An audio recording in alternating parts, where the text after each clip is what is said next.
Police have struggled to contain the protests in towns and cities across Tanzania. They erupted on Wednesday during polling for Tanzania's general elections, which political opposition say are a sham. Demonstrators have been calling for electoral reforms and for President Samia Suluhu Hassan to step down.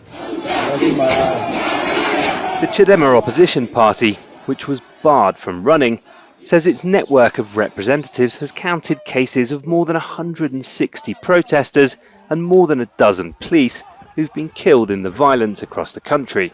I think the number could even be higher, but I think it could be running into the hundreds. The police are shooting, aiming at demonstrators, and in fact, the response from the government is emboldening the demonstrators. The government hasn't commented on the protests or the deaths.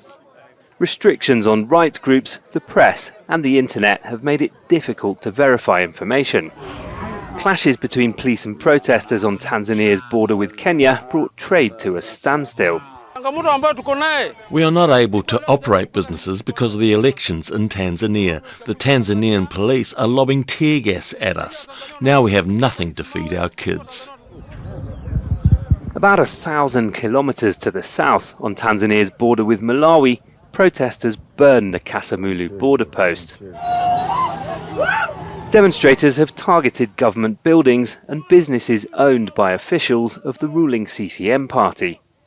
It's ruled Tanzania for nearly half a century.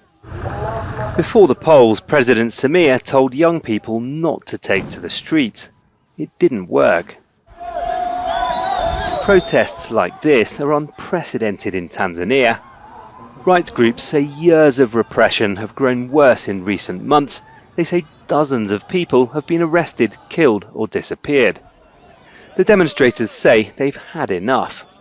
Malcolm Webb, Al Jazeera.